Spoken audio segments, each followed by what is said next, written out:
Hey guys, tonight we're taking a journey back in time. Not to the grand palaces and epic battles you see in the movies, but to the suffocating quiet of a queen's private chamber, where every rustle of silk and every hushed whisper could be a matter of life or death.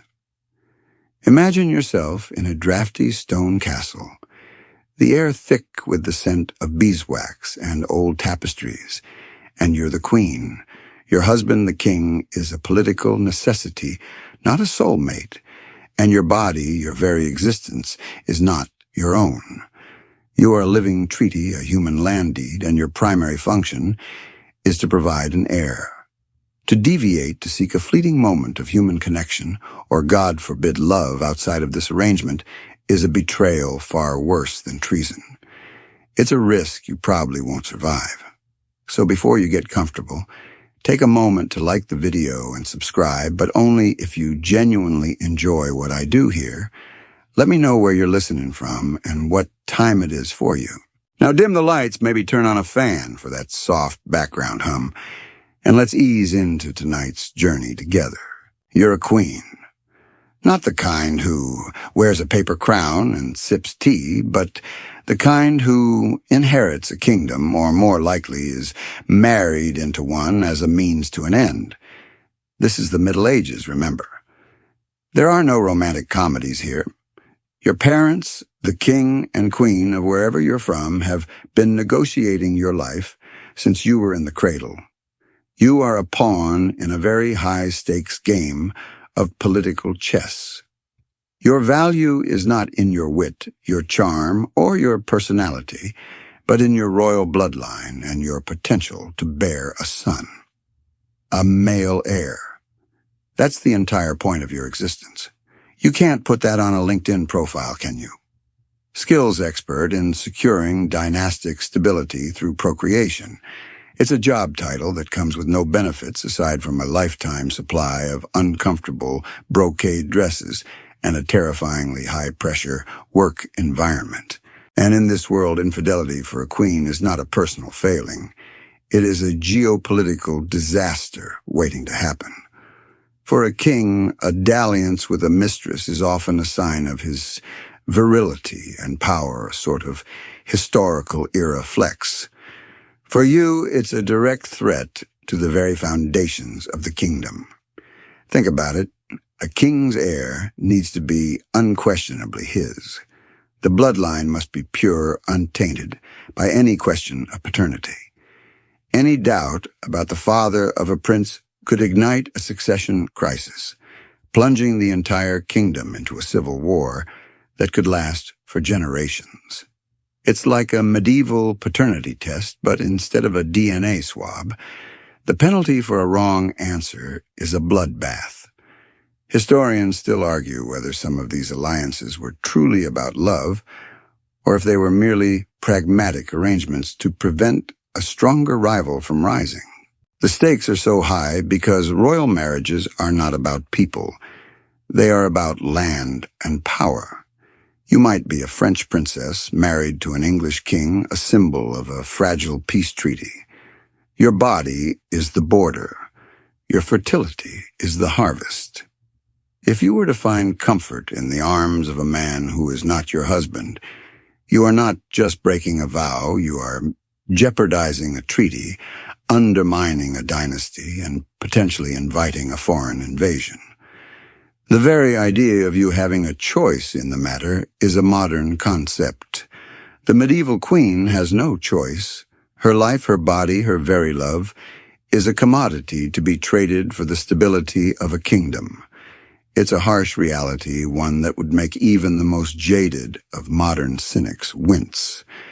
And yet some of these queens found ways to live to love and to defy the expectations placed upon them. Their stories are not tales of happily ever after, but of quiet rebellion, of whispered secrets, and of the immense, terrifying consequences that awaited them. In this royal game, you are a queen, but you are not the most powerful piece.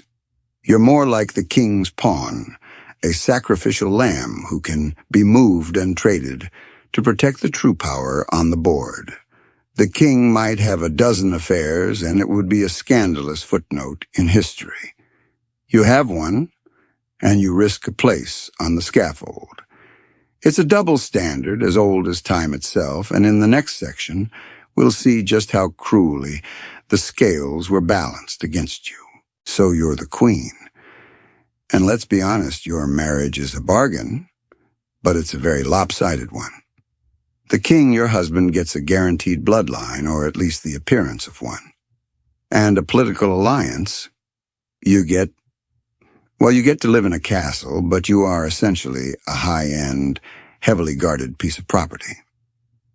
Your body is the vessel for the next generation of rulers, and to ensure that no one ever questions whose blood runs through the veins of the future king, your fidelity is non-negotiable.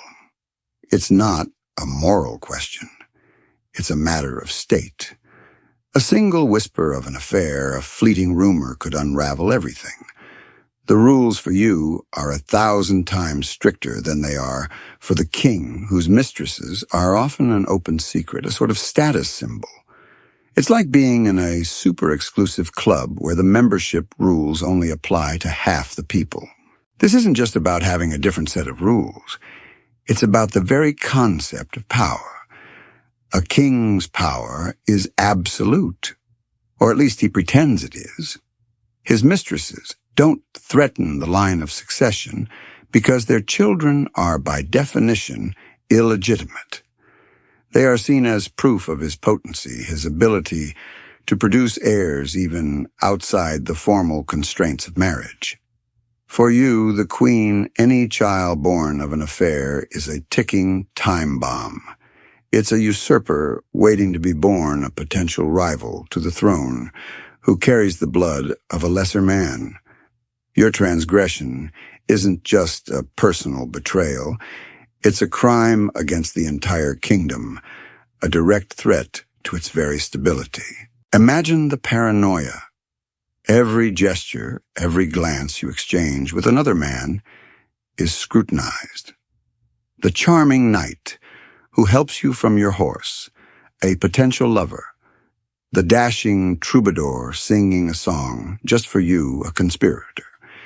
You are constantly under surveillance, not just by your husband, but by his entire court, all of whom are looking for any sign of weakness, any slip-up they can use to their advantage.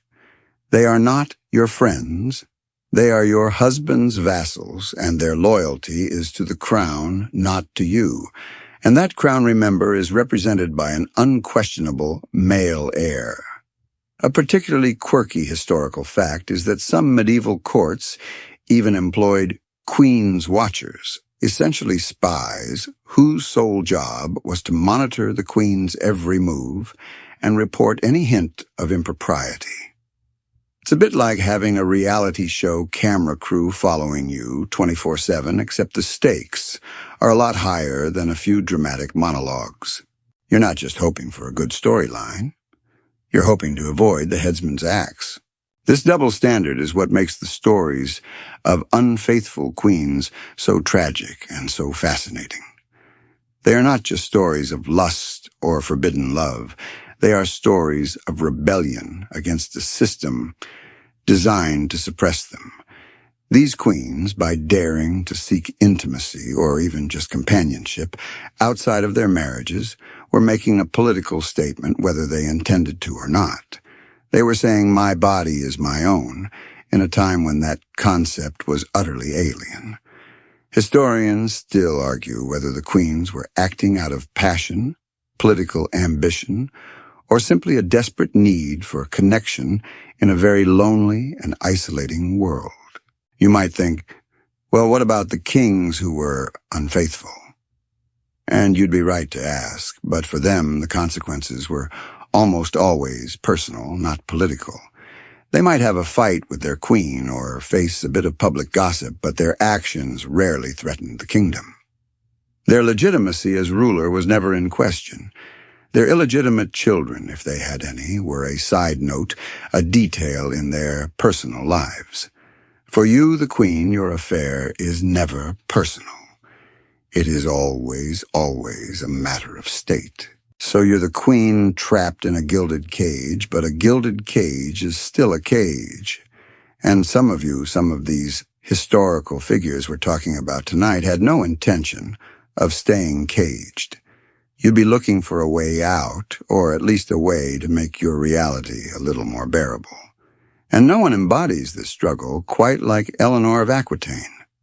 You might have heard her name before. She's one of the most famous queens of the Middle Ages, and for good reason. She was a total force of nature. Eleanor wasn't just a political pawn, she was an heiress in her own right, controlling a vast duchy that made her a prize catch. When she married the French king, Louis VII, it was a match that doubled the size of France overnight. But Louis was, to put it gently, a bit of a stick in the mud. He was pious, ascetic, and probably not what you'd call a sparkling conversationalist. And you, as Eleanor, are not a woman built for quiet piety. Eleanor craved more than just a life of dutiful procreation. She was educated, witty, and used to a culture of courtly love where knights and poets vied for a lady's favor. So when she accompanied Louis on the Second Crusade, you're not thinking about pilgrimage and holy war. You're thinking about the sun-drenched exotic East, far from the drab, somber courts of France. It's here in the midst of this long, arduous journey that the rumors start. The whispers. You're seen riding a horse with the other knights instead of in a covered wagon with the ladies. You're wearing clothing that is a little too practical, a little too revealing for a queen. And you're spending a lot of time with a certain Uncle Raymond of Antioch, a handsome and charismatic man who just happens to be her mother's brother. Now, historians still argue whether Eleanor's relationship with Raymond was truly an affair or simply a deep political and familial bond in a tense situation. But you, as the queen, know that appearances are everything, and the appearance of an affair was enough. Louis, your pious husband, was furious. He reportedly dragged you from Antioch by force, ending the crusade early and cementing the rift between you. The scandal became a public spectacle, and the royal couple returned to France a walking disaster. This wasn't just a marital spat. It was a political crisis. This is where you see how the double standard works in real time. Louis the King had the power to get rid of you, but he couldn't just throw you out. He needed a legitimate reason. And what better reason than infidelity? It's the perfect excuse, one that turns you into the villain and justifies his actions in the eyes of the church and his people. The king's body is sacred, and you, the queen, have supposedly defiled it. The marriage was annulled, not because Louis was tired of you, but on the flimsy pretext of consanguinity, being too closely related. It's a tidy way to get a new wife and a chance for a male heir without looking like the bad guy. And what happens to you, the unfaithful queen? Well, if you're Eleanor of Aquitaine, you do what you do best. You find a new, more powerful husband. You marry Henry Plantagenet, who would soon become King Henry II of England, and together you rule an empire that stretches from Scotland to the Pyrenees. Your rumored infidelity, which was supposed to be your downfall instead, becomes a footnote in a spectacular life. You prove that even a queen's scandal could be a tool for a savvy woman to use to her own advantage, even if it meant a life of incredible risk. It's a bit like taking a bad review on Yelp and turning it into a whole new, much better business. The story of Eleanor of Aquitaine might sound like a victory, a kind of happily ever after for a queen who broke the rules. But you know that's the exception, not the rule. For most queens, the price of discretion was a constant gnawing anxiety. You live your life on a razor's edge. Every secret meeting, every stolen moment, every hushed note slipped into a prayer book, it all carries the risk of complete and utter ruin. The castle walls are thin, and the ears of your enemies are everywhere. You can't just meet at the local pub for a clandestine rendezvous. Your life is a public performance, and any deviation from the script is an act of rebellion. So if you're a queen looking for an affair, how do you even pull it off? Well, you become a master of the covert and the mundane. You use the very strictness of court life to your advantage. Your ladies-in-waiting, who are supposed to be your loyal confidants, are also your most likely spies, but they could also be your greatest allies. You might use a trusted lady to pass messages disguised as notes about dress fittings or dinner menus. A message could be hidden in the embroidery of a tapestry, a secret code stitched into the pattern. It's a bit like a real-life spy movie, but instead of blowing up a building, you're trying to schedule a quiet chat in the gardens. And the consequences of failure are far more personal. The castle itself is your playground and your prison. You might arrange for a meeting in the royal chapel after a late-night service, or in a rarely used antechamber off the main hall, hoping the darkness and the quiet will hide your presence. Perhaps you feign an illness and retire to your chambers early, but instead of sleeping, you meet your lover in a secret passage that winds behind the walls, a feature of many a medieval castle, and a quirky historical fact you'd learn if you were one of the staff. These passages were often built for a king's own private indiscretions, and you as the queen would be clever enough to use them for your own. It's an ironic twist, isn't it? The very architecture of a king's power becomes the tool of your own quiet subversion. But even the most careful plans can go wrong. A jealous servant could overhear a whisper. A discarded love token could be found. A letter could fall into the wrong hands. And when it does, the consequences are immediate and brutal. You can't just say, "Oops, my bad." Your indiscretion becomes a weapon in the hands of your enemies. It could be used by a rival noble family to discredit you and your husband, or by your husband's own political opponents to undermine his rule. It's a very messy, very public game, and you, the queen, are the ultimate loser. There's an open, scholarly debate about how widespread these affairs truly were. Were they a regular occurrence, or were the stories of unfaithful queens just a convenient way for kings to get rid of wives who had failed to produce a male heir? It's hard to know for sure, as the victors get to write the history, and the official records are likely to be heavily biased. But the very fact that these rules existed, that the fear of a queen's infidelity was so powerful, tells you everything you need to know. It was a constant threat, and every queen who lived under this system had to navigate it, whether they were faithful or not. So you've seen the risks, the careful steps, and the general air of paranoia that surrounds a queen's chamber. But what if you're not just trying to find a bit of happiness? What if your infidelity is an act of pure, unadulterated political revenge? That's the story of Isabella of France, a queen whose nickname, the She-Wolf of France, tells you everything you need to know about her reputation. You are Isabella, and you've been married to King Edward II of England. This is not a happy match. Edward is more interested in his male favorites than in you, his queen. He's a weak and ineffective king, and he's constantly alienating his nobles and his people. He lavishes gifts and titles on his male paramours, while you, his wife and queen, are left to languish, a political tool who has served her purpose by giving him 2 sons. You're a French princess, remember, a daughter of the formidable King Philip IV of France, the Fair. You have power in your blood, and you're not used to being ignored and humiliated. When Edward's latest favorite, Hugh Despenser the Younger, starts to openly insult you and confiscate your lands, you decide you've had enough. You have a very simple choice: live a life of misery and political impotence, or fight back. And for a woman like you, that's not a choice at all. Your husband the king is a joke. Your political power is gone. So you find a new one.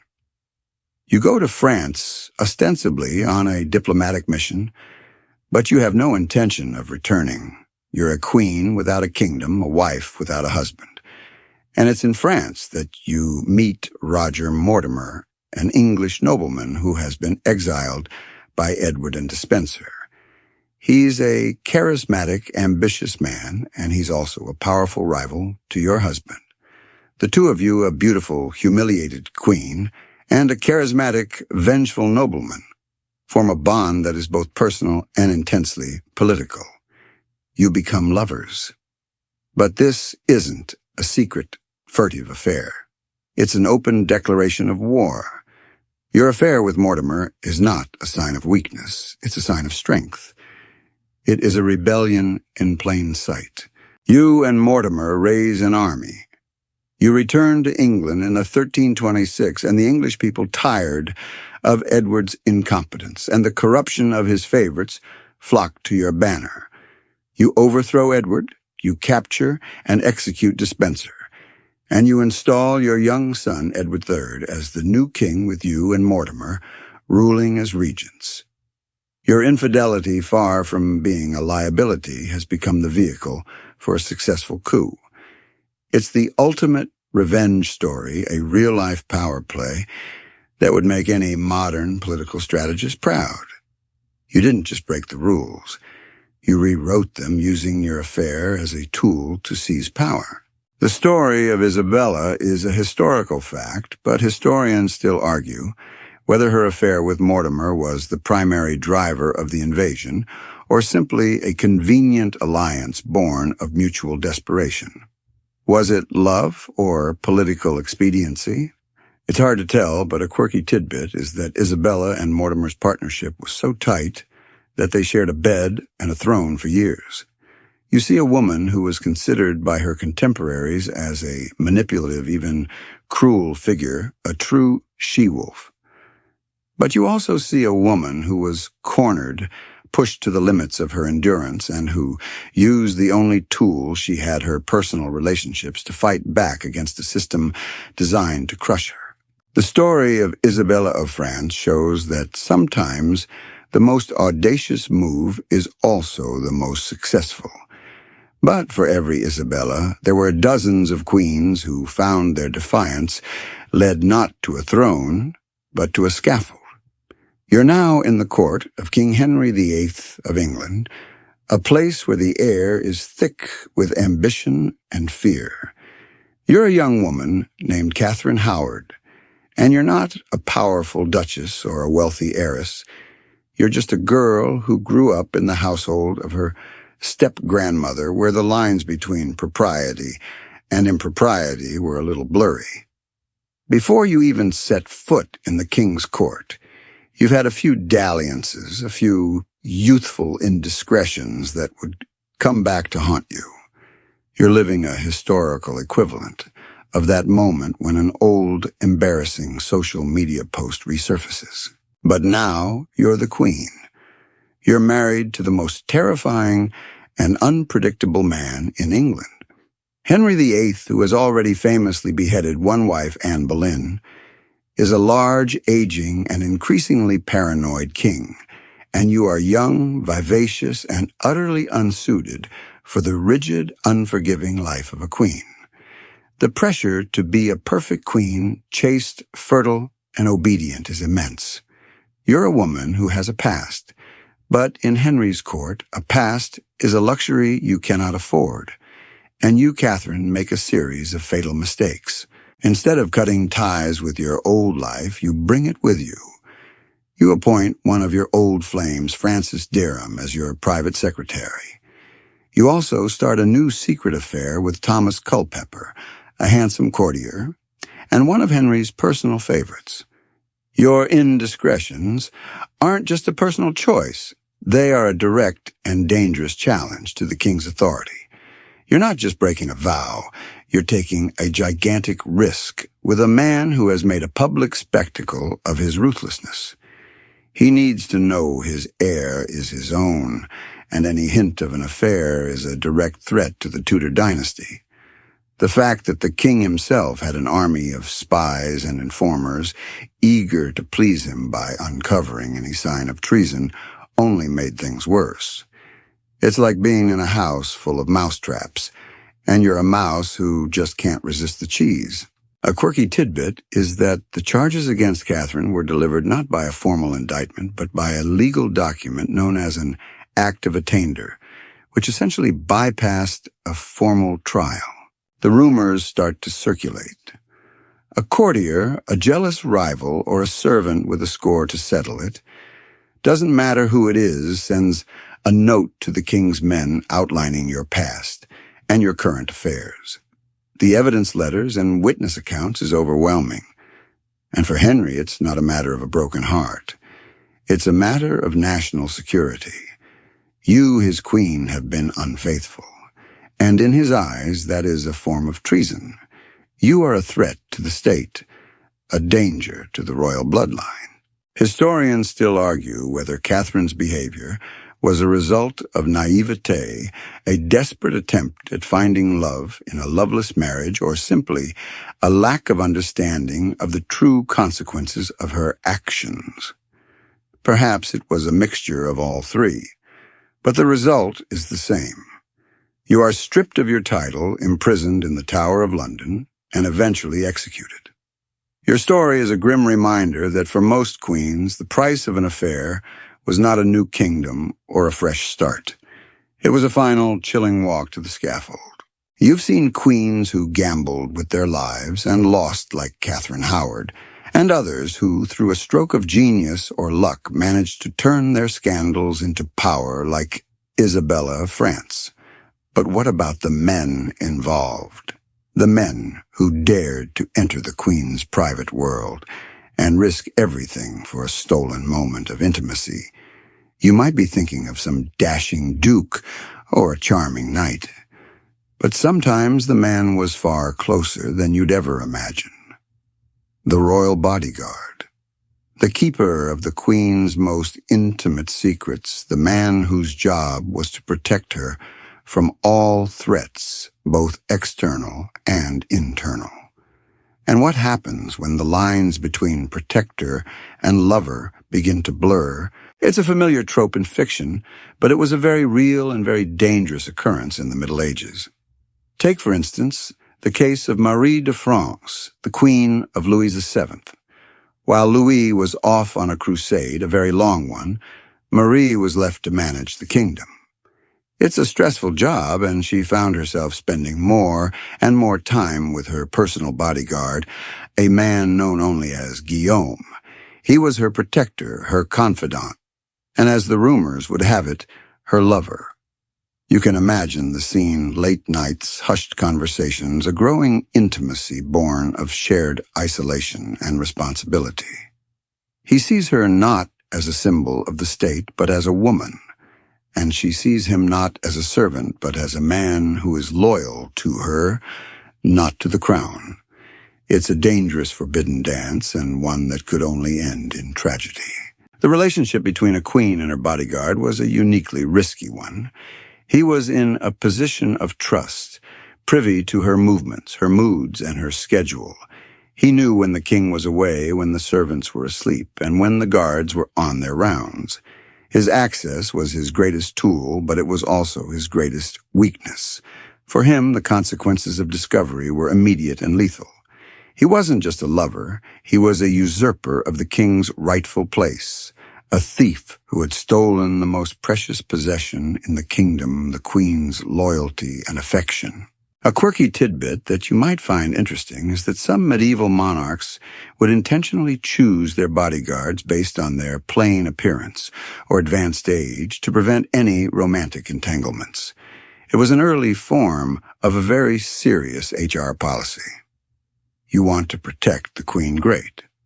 Just try not to look too attractive while you do it. It's a testament to how seriously the threat of infidelity was taken, and how little faith was placed in the moral restraint of both the queen and the men around her.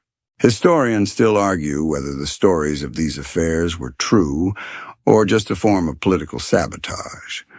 Was it a real affair, or was it a convenient lie to frame the Queen for treason and discredit her? Given the lack of reliable sources, it's hard to say for sure.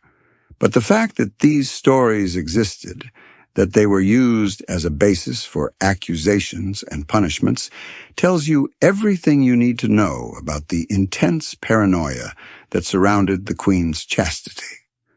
The whispers alone were enough to seal your fate. You were not just a queen, you were a public trust, and any breach of that trust, no matter how small, was a crime against the kingdom. So you've seen the wives who risked everything, but what about the women who got to play by a different set of rules? The mistresses. The king's mistresses were often a source of quiet power, a side door into the corridors of authority that the Queen could only dream of. You're now looking at the story of Agnes Sorel, a woman whose influence over King Charles VII of France was so great. She was known as the Lady of Beauty. She wasn't a queen. She wasn't even a duchess. She was a lady-in-waiting, a beautiful and clever woman who captivated the king and became the first official royal mistress in France. Agnes Sorel proves a mistress could wield more influence than a queen. While the Queen Marie of Anjou was busy being pious and producing heirs, you, as Agnes, are advising the king on matters of state. You're encouraging him to be more ambitious to fight back against the English and to win back his kingdom during the 100 Years' War. You're not just a king's lover. You're a political confidant, an advisor, and a symbol of his newfound confidence. You are the medieval equivalent of a power broker, a woman who, without a title, managed to change the course of a kingdom. The contrast between you, the mistress, and the queen is striking. The queen is a symbol of stability, a living treaty, and a biological necessity. She's a role to be played, a set of rules to be followed. But you, the mistress, are a person. You have a personality, a wit, and an influence that comes from being desired, not just needed. The king's relationship with you is a personal one, and that intimacy gives you a power that the queen, bound by ceremony and protocol, can never hope to have. A quirky tidbit about Agnes Sorel is that she was famous for introducing new daring fashions to the French court, including low-cut gowns and a headdress that left the hair uncovered. She was not only a political innovator, but a fashion icon as well. She wasn't afraid to break the rules, and in a way, her entire life was a living rebellion against the rigid social order. She was a woman who was able to find freedom and power in a system that had no formal place for her. Historians still argue whether Agnes Sorel's influence was genuinely beneficial to France or whether her story has been romanticized by later writers. Was she a patriot and a political genius, or was she just a clever opportunist? The truth is probably somewhere in the middle, but her story highlights a key point about the medieval court. For a woman, true power didn't always come from a crown. Sometimes it came from a position that was completely outside the official system, a position that allowed for flexibility influence, and a freedom that the queen in her gilded cage could only dream of. The queen, bound by her title, was forced to play a game she could never win. The mistress, with no title to protect, was free to play a game all her own. So you've seen the mistress who found a place of power outside the strict rules of court, a stark contrast to the queen who was bound by them. But what happens when a queen's alleged affair is no longer a secret whisper, but a public accusation? What happens when the court of whispers and suspicion becomes a court of law? This is where you see the formal legal and political processes of a queen's trial, a spectacle designed not to uncover the truth, but to justify a predetermined outcome. You are not a regular citizen on trial. You are the queen, and your crime is not just adultery. It's treason against the state. The trial of a queen was a carefully orchestrated performance. It was not a jury of your peers. Your fate would be decided by a council of nobles, bishops, and lawyers, all men whose loyalty was to the king, not to justice. The evidence against you would be hearsay rumor and the testimony of frightened servants or jealous rivals. You would have no real chance to defend yourself. Your trial would be a sham, a legal formality, to provide a veneer of legitimacy to your punishment. The charges against you would be phrased in the most dramatic and treasonous terms. You didn't just have an affair. You conspired against the king's majesty and put the royal succession in peril. Every detail was designed to make your actions seem like a threat to the very fabric of the kingdom. Take, for instance, the case of Queen Anne Boleyn. A queen, you know, was beheaded by Henry VIII. Her trial was not just about infidelity. It was a carnival of accusations, including incest, with her own brother plotting to murder the king and conspiring with other men to commit treason. You, as Anne, would have been a pawn in a larger game. The king wanted to get rid of you and replace you with a new wife who could give him a male heir. Your trial was the most efficient and brutal way to do it. The evidence against you was thin, and most historians believe the charges were fabricated. A quirky tidbit is that one of the charges against Anne was that she had been unfaithful to the king on the very day of his accession. It was a charge so ludicrous that it was impossible to disprove. Historians still argue whether these trials were ever about justice. Were they a genuine attempt to address a crime, or were they simply a tool for a king to get what he wanted? The historical consensus is that they were the latter. The trial of a queen was less about her guilt and more about the king's power. It was a public display of his authority, a clear message to anyone who might consider crossing him. The Queen's trial was a legal spectacle, a tragic performance with a pre-written ending. The verdict was never in doubt. You were guilty the moment the accusation was made. The trial is over. The verdict is in, and as you knew it would be, you have been found guilty. The next chapter of your story is not about justice, but about punishment. And for an unfaithful queen, the punishments were not just severe.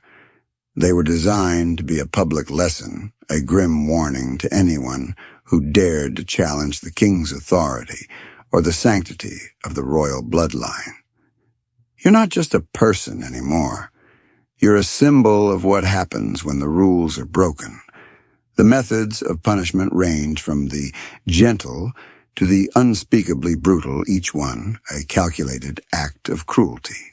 Your punishment might be imprisonment, but not in a comfortable, luxurious castle. You'd be sent to a place like the Tower of London, a cold, dark fortress with a reputation for being a living tomb. You would be stripped of your titles, your wealth, and your servants. You would be left to live in a state of utter isolation, your days filled with the slow creep of despair. The most generous punishment, if you can call it that, would be to simply have your marriage annulled and be sent away to a nunnery, a fate that, while still harsh, would at least spare you from public execution. But for many queens, even that was not an option. For a woman like Catherine Howard or Anne Boleyn, your unfaithfulness wasn't just a personal crime. It was an act of treason. And the punishment for treason was death. You wouldn't just be beheaded. In some cases, the king would order a more theatrical, more publicly humiliating death. You might be dragged through the streets on a hurdle, a kind of small wooden sled before being led to the scaffold. Your execution would not be a quiet, private affair. It would be a public spectacle, a morbid celebration where the people of the city would gather to watch your final moments. The king would want everyone to see what happened to a woman who dared to defy him. And the method of execution itself was often a macabre form of poetry. A quirky historical fact is that one of the common methods of execution for adulterers in some parts of medieval Europe was to be burned alive at the stake. This was seen not just as a way to punish the body, but to purify the soul from the sinful fires of lust. It was a horrific and public way to make a point. The punishment was designed not just to end your life, but to utterly destroy your reputation, to ensure that your name would be forever associated with shame and betrayal. Historians still argue whether these punishments were a sign of the medieval era's barbarism, or if they were a calculated and necessary tool for maintaining political stability. Was the king a tyrant, or was he just doing what he had to do to protect his kingdom? The answer is probably a bit of both. But from your perspective, standing on the scaffold, the question of whether it was necessary or not would be a moot point. Your story would be over, and your legacy would be whatever the king and his chroniclers chose to make of it. So you've seen the punishments, the public shame, and the brutal finality of an unfaithful queen's fate. But what if your alleged affair wasn't even the real reason for your downfall? What if it was just a convenient pretext, a way to get rid of you when you became a political liability? That's the story of Mary, Queen of Scots, a woman whose entire life was a whirlwind of intrigue, power struggles, and tragedy. You are Mary, and you're not just a queen, you are a rival queen. You have a claim to the English throne, a claim that makes you a direct threat to your cousin, Queen Elizabeth. You are a Catholic in a Protestant country, a foreigner who is seen as a threat to the established order. Your story is not one of a simple love affair gone wrong. It's a complex web of political and religious rivalries. You are accused of having an affair with a man named James Hepburn, the Earl of Bothwell, a man who is widely believed to have been involved in the murder of your second husband, Lord Darnley. The evidence against you is thin, circumstantial, and highly suspect. The famous casket. Letters, a collection of letters and poems that supposedly prove your love for Bothwell and your complicity in Darnley's murder, are almost certainly forgeries, created by your political enemies to discredit you. But in a world where rumor and innuendo were more powerful than facts, they were enough. You're a queen without a kingdom, a prisoner in a foreign land. You are not a queen on trial for adultery. You are a political pawn on trial for your life. Elizabeth, though your cousin and your jailer, has no intention of letting you return to power. She needs a reason to keep you imprisoned, a way to justify her actions in the eyes of her own people. Your alleged affair provides the perfect excuse. It paints you as a morally corrupt woman, an unworthy and unfit queen. It's a classic smear campaign, and you are its victim. A quirky historical fact is that Mary was an exceptionally tall woman for her time, standing at around 5 feet 11 inches. She was known for her beauty and her charm, and her charisma was seen by Elizabeth as a direct threat. Elizabeth's spies and agents, a sort of early CIA, were constantly monitoring your every move, looking for any sign of weakness or impropriety. Your supposed affairs were a goldmine for them, a perfect way to turn public opinion against you. Historians still argue whether Mary truly loved Bothwell and was complicit in her husband's murder, or if she was simply a naive and foolish woman who was manipulated by ambitious men. The truth is probably somewhere in the middle, but the outcome is the same. Your suspected affairs, whether real or imagined, became the pretext for your political downfall. They were not the cause of your imprisonment. They were the justification for it. Your story is a grim reminder that for a queen, the personal is always, always political. You are imprisoned. The public spectacle, the whispers, the forged letters, it's all a distant, muffled echo. You've been stripped of your power, your title, and your freedom, and you're now living out your last days in a cold stone fortress. For a queen who has known nothing but luxury and power, this is a slow, agonizing descent into oblivion. You're not just a prisoner. You're a political inconvenience, a constant reminder to your rival that your life is a loose thread that needs to be snipped.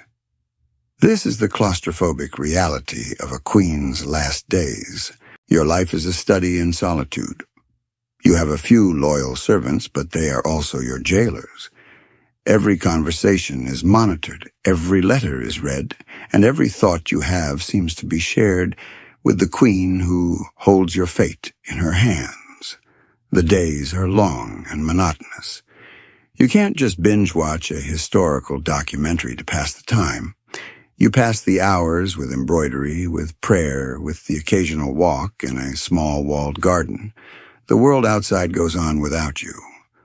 A quirky tidbit is that even in imprisonment, a queen was expected to maintain a certain level of dignity and decorum.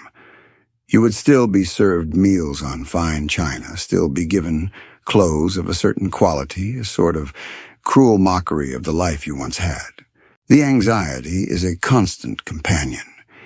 Every sound outside your door could be a guard coming to deliver news of your execution. Every change in your jailer's mood could be a sign that your time is running out. You are not just waiting for death. You are waiting for a decision, a whim of a ruler who might on a passing fancy decide that your life is no longer worth preserving. You are a loose end, a potential rallying point for your supporters, and your existence is a threat to the stability of the kingdom. You are no longer a person. You are a problem. Historians still argue whether the queens in these situations, like Mary, Queen of Scots, were treated more harshly or more leniently than a common prisoner. In a way, you were treated more harshly. Your sentence was not just imprisonment. It was the psychological torture of knowing that your life was a political calculation, not a matter of a simple crime. The unfaithful queens of the Middle Ages, even in their final days, were a weapon to be wielded by the powerful, a cautionary tale to be told for generations. You can almost feel the chill of the stone walls, the silence of the long corridors, and the heavy weight of a life that is no longer your own. The queen's last days are not a peaceful wind-down. They are a slow, suffocating decline. A final, cruel reminder that in this world, your body, your life, and your very soul belong to the kingdom and not to yourself. And a queen's legacy, even in death, is still a matter of state. You've been imprisoned. You face the end. But before we get to the very end of our journey, let's step back and look at the bigger picture. The punishments, the trials, the public humiliation, it was all part of a larger, more powerful game. It was a game where a queen's fidelity could dictate a kingdom's fate. And the unfaithful queens, whether they were truly guilty or just victims of circumstance, were the perfect pawns in this game. Their stories show us how fragile power was in the Middle Ages and how easily it could shift. Think of it this way. A kingdom is a ship sailing on a vast, unpredictable sea. The king is the captain and the queen is the keel, the stabilizing force that keeps the ship from capsizing. If the keel is compromised, the entire ship is in danger. An unfaithful queen, by casting doubt on the royal bloodline, was like a hole in the keel. It was a threat to the entire vessel, a potential disaster that could lead to a mutiny, a civil war, or even a foreign invasion. The punishments for infidelity were not just about a king's wounded pride. They were about plugging that hole and reassuring the people that the ship was still seaworthy. A quirky historical fact is that in some parts of medieval Europe, the king's marriage was considered so important that the church would have a special ceremony to bless the royal bed on the wedding night, a public ritual to ensure that the marriage was consummated and the bloodline was secure. It was a bizarre and public way of saying, this is not a private affair, this is a matter of state. It's a reminder that a queen's body was a public trust, and any deviation from the script was a betrayal of that trust. Historians still argue whether the extreme punishments for unfaithful queens were a sign of a king's inherent misogyny or a calculated act of political necessity. It's hard to separate the two. A king could use the charge of infidelity to get rid of a queen he no longer liked, a queen who had failed to produce a male heir or a queen whose family was a political rival. The charge of infidelity was a perfect multi-purpose tool, a convenient way to solve a variety of political problems, and you, the queen, were a convenient target. Your story was not your own. It was a cautionary tale, a political weapon, and a testament to the brutal, unforgiving nature of power in the Middle Ages. So you've seen how a queen's fidelity could shake a kingdom to its core. But you also know that the rules for you, the queen, are 1,000 times stricter than they are for the king. This is the enduring double standard, a harsh and unforgiving reality that played out in every medieval court. A king's affairs were for the most part a personal matter. They were a sign of his virility and power, a way to show that he was a man of passion and charisma. His mistresses might wield influence, but their children were always a side note, a detail that did not threaten the royal bloodline. For you, the queen, there was no such luxury. Your body was not your own. It was a vessel for the kingdom's future, a political instrument that was to be used for one purpose and one purpose alone, to produce a legitimate male heir. Any deviation from this path was an act of treason. A king could have a dozen mistresses, and his legacy would be a long line of legitimate and illegitimate children. You, on the other hand, could have one affair, and your legacy would be a public execution. It's a bit like a medieval version of a zero-tolerance policy, but with much higher stakes. A quirky historical fact is that some kings would even parade their illegitimate children in public, a sort of medieval paternity reveal that served to showcase their potency. King Henry I of England, for instance, had over 20 illegitimate children and made no secret of it. He was seen as a powerful and virile monarch, a man could produce heirs at will. You, as his queen, would have been expected to be chaste and pious, a stark contrast to his public life. Historians still argue whether this double standard was a result of patriarchal social structures or a practical necessity for maintaining a stable succession. It's likely both. A patriarchal society would naturally favor the male ruler, and the need for a clear, legitimate heir was a very real political concern. But the severity of the punishment for a queen's infidelity, compared to the relative lack of punishment for a king's, tells you everything you need to know about where the power truly lay. The king was the absolute authority, and you, the queen, were a pawn in his game, a living testament to his power and his right to rule. Your story is a grim reminder that in this world the rules were never fair, and the scales of justice were always balanced in his favor. So you've seen the punishments, the double standards, and the political machinations that sealed your fate. But what happens to your story? How is it remembered, or more accurately, how is it twisted and romanticized for future generations? You're no longer a real person. You are a character in a grand dramatic narrative, a cautionary tale, or a tragic heroine, depending on who is telling the story. And one of the places you'll find your legacy is in the silent colorful world of stained glass. You'll find yourself depicted not as a real woman with desires and fears, but as a saint, a martyr, or a sinner. You are frozen in time, your image a symbol of a moral lesson. Think of the stained glass windows in a grand cathedral. You might see a queen kneeling in pious prayer, her unfaithful past erased by the artist's hand. Or you might see a dramatic scene of her execution, a public spectacle designed to remind the common folk of the terrible consequences of sin. Your life is no longer a nuanced series of choices. It is a simple, straightforward moral lesson, a story of right and wrong, of virtue and vice.